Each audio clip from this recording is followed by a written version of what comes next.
Perempuan lain. Perempuan beda. Perempuan sendirian disebut dengan mar'ah namanya.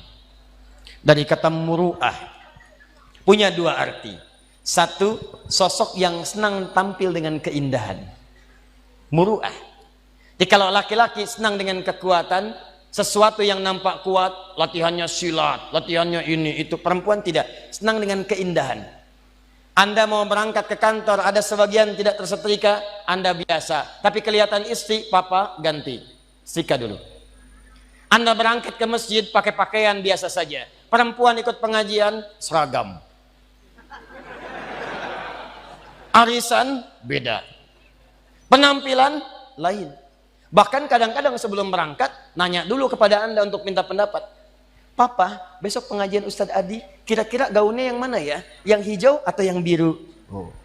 Kata Anda, hijau bagus mah. Ah, kayaknya biru deh. Oh. Dia nanya, tapi udah punya jawaban. Itu masih mending kalau dipakai. Begitu keluar, kuning. Mantap. Gak apa-apa bu, normal namanya. Mar'ah yang kedua, awas. Seperti mir'ah. Orang Arab mengatakan al-mar'atu kal mir'ah. Perempuan itu mir'ah seperti cermin. Makanya jangan heran kalau lihat perempuan senang bercermin. Dari rumah sudah berkaca, turun dari mobil lihat spion. Mau masuk masjid ada kaca, betulkan lagi. Wajar, standar. Tapi yang penting Anda tahu, sifat cermin itu punya nilai sensitivitas. Seperti itulah perempuan punya nilai sensitifnya. Misal, Anda punya cermin, Anda hancurkan, lempar dengan batu, pecah. Apakah bisa disusun lagi? Jangan salah, bisa. Cuma tidak mampu memantulkan bayangan yang sempurna. Sama persis dengan perempuan. Kalau dia terlukai, cepat memaafkan, tapi sulit melupakan apa yang dialami. Pasang status. Serius. Ada persoalan hari ini, rekening listrik 15 tahun yang lalu diungkit lagi.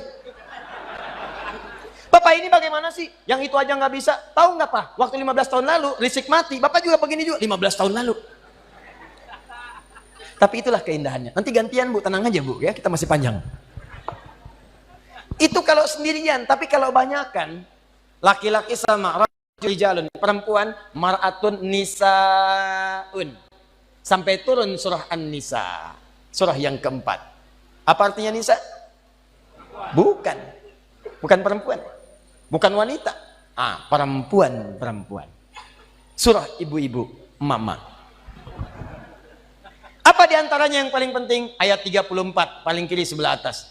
Kenapa disebut dengan An-Nisa? Dari kata nasa diantaranya. Sifat yang mudah kemudian tersentuh dan mudah mencurahkan apa yang dirasakan.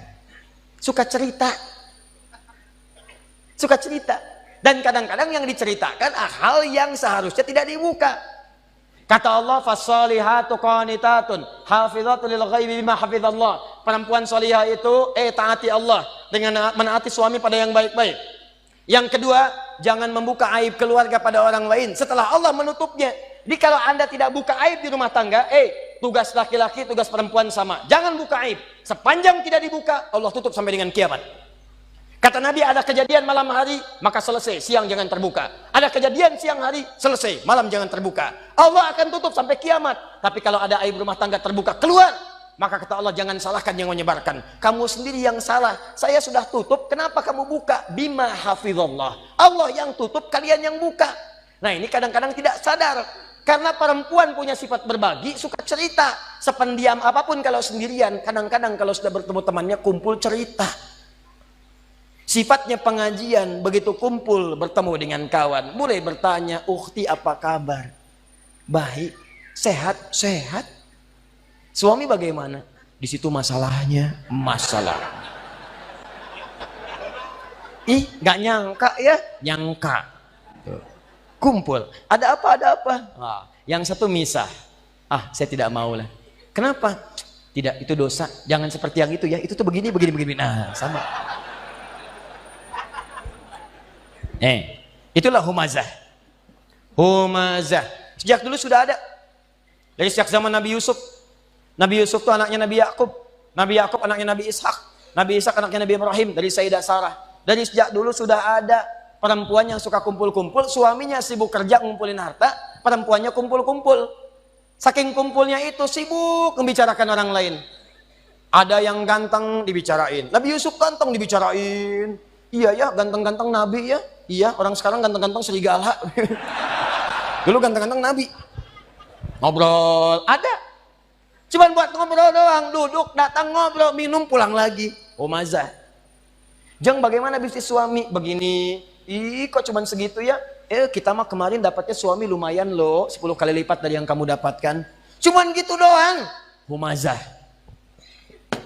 Alladzi jama'a mala wa addada, yang suaminya sibuk cuman ngumpulin harta dunia saja, nggak pernah mikir akhirat. Bekal akhirat nggak ada. Nanti kita akan lihat apa bekal akhirat. Nggak pernah mikir, yang penting dunia, dunia, dunia, dunia, dunia. Kerja, harta, rumah, mobil, uang, dolar, semua kumpulkan. Maka yang seperti itu kata Allah, kamu mesti ingat ya, orang yang sudah berpikir begitu saat di dunia, saya akan siapkan neraka paling spesial saat di akhirat. Namanya Hutamah.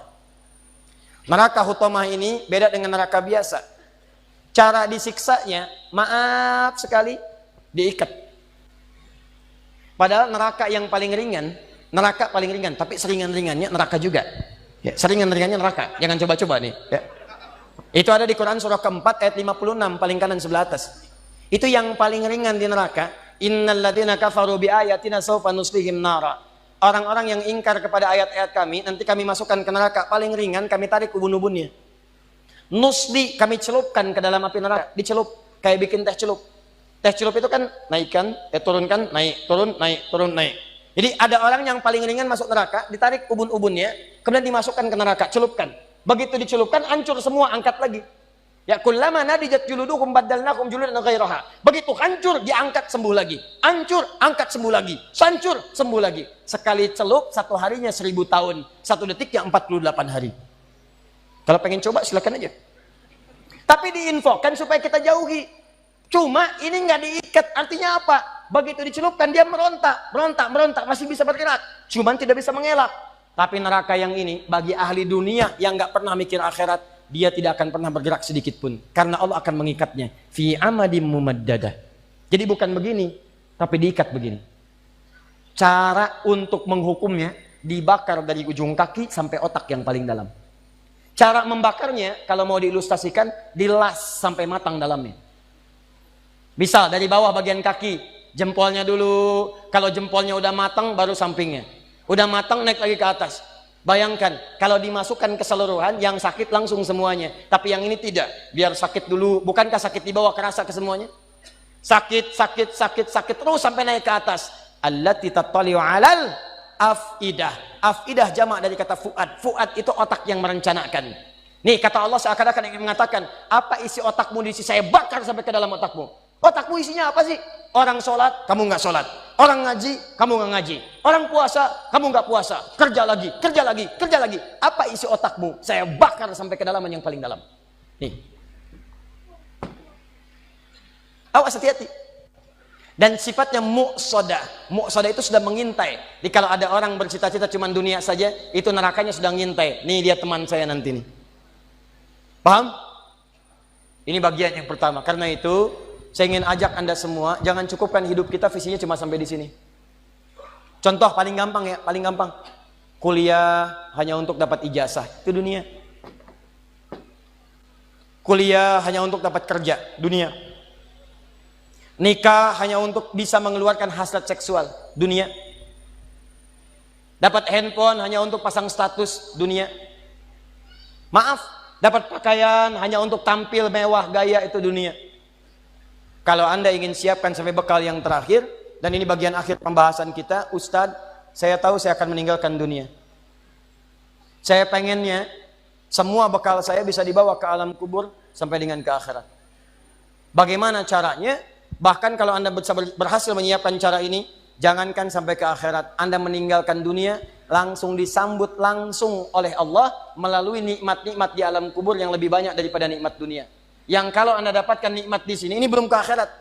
Anda punya bekal akhirat di alam kubur sudah dimuliakan. Dunianya ditinggalkan, tapi Allah berikan nikmat akhiratnya dan diberikan pendahuluan di alam kuburnya. Saking dahsyatnya, ada di antara mereka, kata Allah, yang kalau bisa, artinya nggak bisa. Kalau mereka mampu, mereka akan balik lagi kepada keluarga yang sedang nangis, yang sedang sedih. Kata mereka, kalian jangan nangis ya, jangan sedih, jangan takut. Kalau bisa, cepat ke sini. Di sini lebih enak daripada di situ. Silahkan lihat anak-anak Palestina. Sekali-kali perhatikanlah mereka. 4 tahun, 5 tahun, tiba-tiba ada yang wafat di antara mereka. Lihat wajahnya. Apakah ada wafat di antara mereka yang wajahnya sedih? Tidak. Senyum, bira. Perhatikan jika seseorang wafat, maka keluarganya, Allahu Akbar, ada yang memberikan manisan, ada yang memberikan gula-gula, dan mengatakan Alhamdulillah, mereka sudah menerima janji Allah. Tinggalkan.